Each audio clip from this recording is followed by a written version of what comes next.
Hello mga mare kung makikipot.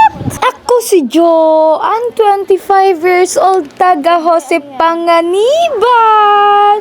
Toot! Pero inasay ni Fairy Godmother dito sa daet para mag-samji arat na. Hi vlog! Welcome to my guys. Nagbabalik na nga mga mare ang inyong kumaring marites na makipo. Na-miss nyo ba ako mga maring mag-voice over? Sobrang ganda baga kasi mga mare ng aking boses nung mga nakarang araw. Kaya naman hindi ako nag-voice over.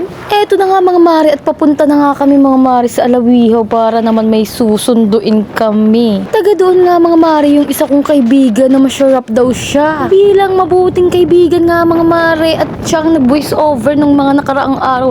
Ay ayan na, susunduin na namin ikaw.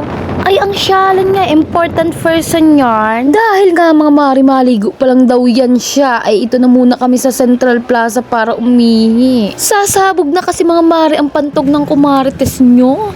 Pagkatapos nga mga mari, ito kami nag-iintay sa 7-Eleven sa Babaknita. At makalipas mga mari ang 6 million hours, ayan, dumating na yan siya. Aba, himala nga mga mari, hindi siya nakasarap-sarapan ngayon.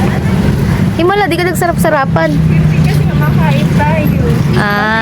Makain nga naman kami mga mare, kaya naman baka hindi niya ma-enjoy ang pagkain kung nakasarap-sarapan yan siya. At ere na nga, nandito na nga kami mga mare sa samjihan dito sa Daet City nyo. At syempre, waiting na lang kami dun sa dalawang patagal-tagal dyan. Speaking of patagal-tagal mga mare, na yung dalawa nating kasamahan dyan. Sobrang namiss nga namin dyan yung isa namin kasama mga mare. Paano ba naman busy na siya sa Korea nila? At ayan na nga mga mare at nag-aasikaso na nga sila mga mare ng aming kakainin. At syempre ako bilang taga-video nila mga mare, wala akong ibang gagawin kundi magbibideo sa kanila. Sige lang mga bait, damihan nyo ng kuha. At para naman masulit natin yung ating kakainin at sulit din yung bayad. At ayan na nga, kumukuha na sila ng karne na pang pa-high blood. Sige, damihan yung mga mare at ako'y nagugutom na, lalantakan ko talaga yan. Very good talaga kayong tatlo, may ambag na kayo sa bansang Pilipinas, pero ako ito, nagbibideo pa rin, walang ambag. Pero goods ito mga mare, para naman makita nila na ang sisipag ninyo pag nasa labas kayo ng bahay ni kuya. Uy be, ano yan? Huwag ka mang-ikit. At eto na nga mga mare ang lahat ng nakuha namin sa first batch naming pagkain. At magluluto-lutuan na nga sila mga mare. Ganyan pala kasi sipag ang mga kumare kung tunay pag nasa outside world.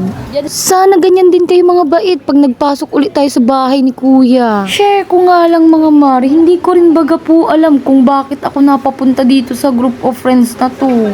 Naalala ko nga mga mare nung mabagong pasok pa nga lang ako dito sa company. Si Jubela nga mga mare yung una kong nakita sa kanilang tatlo. Tapos medyo pabida pa yan si Be. Pa-English pa nga yan sa akin. Sabi niya nga daw ay, I'm also a trainee. Di wow! Hindi ko naman siya nung tinatanong. Tapos nung first night ko naman sa staff house mga mare, si Ate Kate naman yung nakita ko agad pagkagising ko. Ngumiti lang ako mga mare, ngumiti rin naman siya.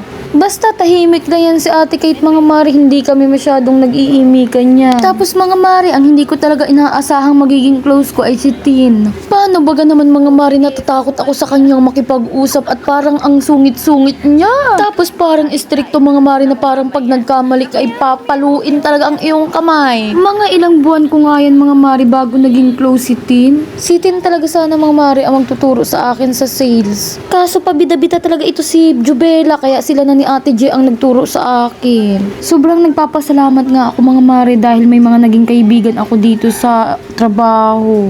Sila talaga mga mare yung mga kaibigan na masasabihan mo ng iyong mga problema sa buhay. Sila talaga yung mga saksi mga mare kung paano ako ma-stress, paano ako umiyak sa trabaho dahil sa sobrang bigat ng mga nararamdaman ko. Ay syala, naiiyak na ako. At sila talaga mga mare yung nagpapalakas ng loob ko sa tuwing nagbe-breakdown talaga ako. Kaya sobrang nalungkot ako mga mare. Nung umalis na dito si Tina, parang feeling ko na walan talaga ako ng kakampi. Ay, awan ko mga mare, tama na nga yan. At naiiyak na talaga talaga ako. Balik na nga tayo dito mga mare. Ayan na nga, nagchichirismisa na nga kami dyan. Ayan na ang mga kasya ng chismisan. Kaya naman mga mare, kung nakaabot kayo dito sa video na ito, mamimigay tayo ng 250 Gcash sa makakasagot ng aking tanong. Ito na. Ano ang kumpletong pangalan nung isa naming kaibigan na hindi namin laging nakakasama? I-comment muna. Dapat naka-follow ka, naka-like and share. Yun lamang. I love you all. Bye. Mua. Comment na. Share.